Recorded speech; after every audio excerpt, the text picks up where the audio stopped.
Nah, selanjutnya kita akan membahas mengenai metode yang ketiga, yaitu metode find atau pencarian data. Tapi sebelumnya, saya akan membahas mengenai dua pernyataan ini ya, di mana nantinya pernyataan ini akan digunakan dalam metode find atau dalam metode pencarian data, di mana posisi data itu menyatakan simpul yang dicari, sedangkan pendahulu itu sebagai pendahulu simpul yang kita cari. Mungkin untuk lebih lengkapnya nanti akan dijelaskan di gambar ya. Kemudian masuk ke metode find. Jadi sebenarnya metode find-nya itu saling keterkaitan ya antara dua ini. Jadi untuk yang di sini ya, untuk yang di public simple find itu terdapat suatu variabel instan yaitu pendahulu dan posisi data. Seperti itu. Nah, nantinya kita juga membuat suatu variabel bernama ditemukan ini dengan tipe data boolean, di mana tipe data boolean berarti tipe data itu hanya menghasilkan nilai benar atau salah. Seperti itu kan. Nah, nilai dari variabel ditemukan itu adalah metode findX, di mana metode ini adalah ini. Ya. Jadi nanti di metode ini akan dilakukan suatu pengecekan, di mana apakah data tersebut sama dengan data yang kita cari. Seperti itu. Dalam kasus ini, itu untuk pencarian data dilakukan dengan kode. Kan di setiap simpul kan ada dua data, yaitu kode dan nama. Nah, di sini kita mengecek apakah kode dalam data tersebut sama dengan kode pada data yang kita cari. Jika sama, maka nilai dari boolean ditemukan adalah true. Seperti itu. Jika nilai dari variabel ditemukan true, maka yang berjalan adalah pernyataan return posisi data. Jika nilai dari boolean ditemukan sama dengan false, maka nilai balik yang dikeluarkan adalah null. Seperti itu. Ya, jadi untuk mengecek apakah kode yang kita cari itu ada atau tidak dalam skenario berantai itu dilakukan pada metode ini, metode findX. Seperti itu. Di mana metode findX ini, jika kode yang kita cari itu ada, maka akan bernilai true. Jadi nanti ini akan bernilai true. Tapi jika kode yang kita cari dalam metode ini itu tidak ada, maka boolean ditemukan akan bernilai false. Seperti itu. Nah, sekarang kita masuk ke private boolean findX ya. Jadi, gambarnya seperti ini. Jadi kan itu ada variabel ya. Variabel posisi data sama dengan pertama dan pendahulu sama dengan null. Istilahnya seperti ini. Ini kan ada pertama ya sama dengan null. Maksudnya pertama yang mengarah ke simpul-simpul yang telah dimasukkan tadi kan. Kemudian kita membuat variabel lagi, yaitu variabel posisi data dengan nilainya itu sama seperti pertama. Jadi istilahnya ini ada variabel posisi data. Nah, sekarang kita fokus pada tanda panah yang tidak putus-putus ya. Berarti posisi data itu mengarah pada pertama juga ini. Ya kan? Ini posisi data sama dengan pertama.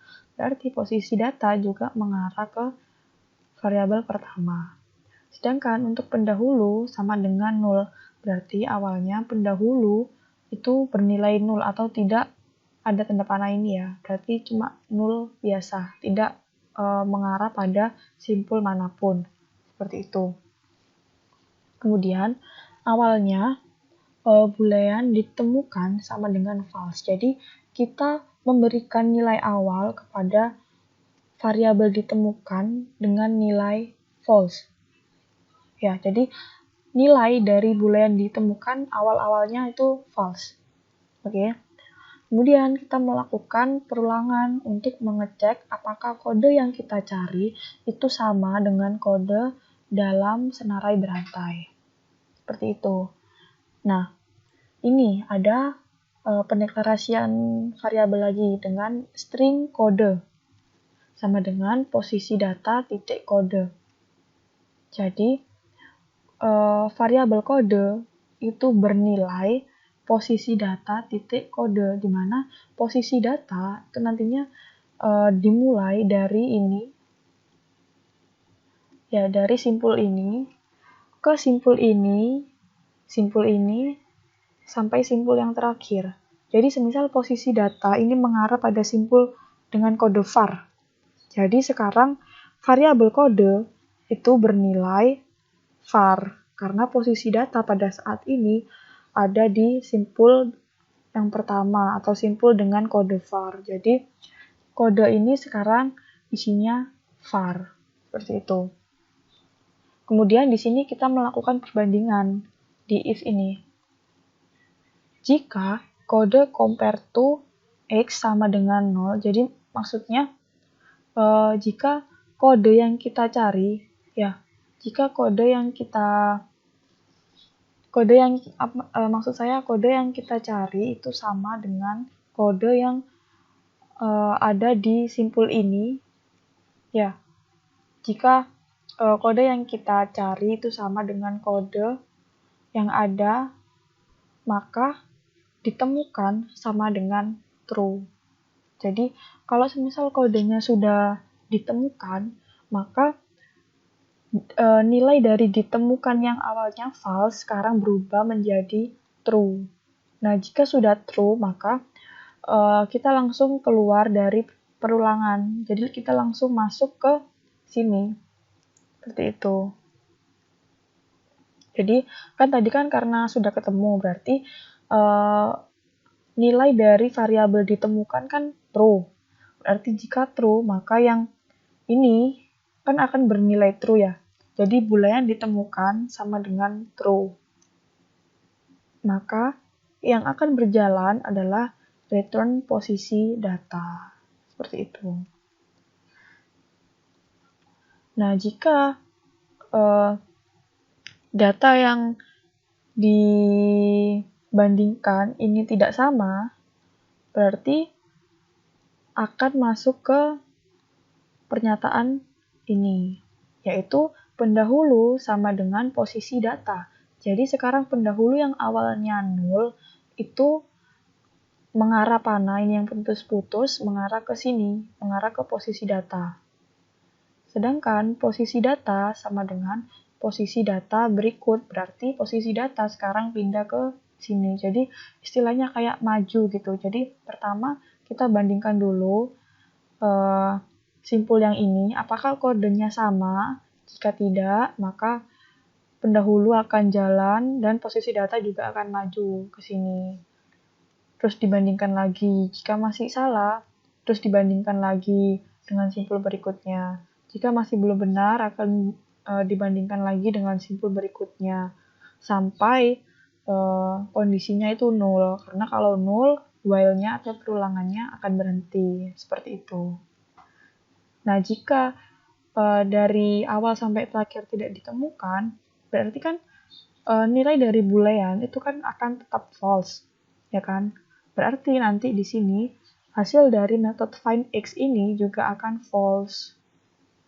Jadi boolean ditemukan sama dengan false. Nah, jika tidak ditemukan, maka yang nantinya akan berjalan adalah pernyataan ini. Karena ini kan jika tidak ditemukan, maka yang akan berjalan adalah nilai balik 0. Seperti itu.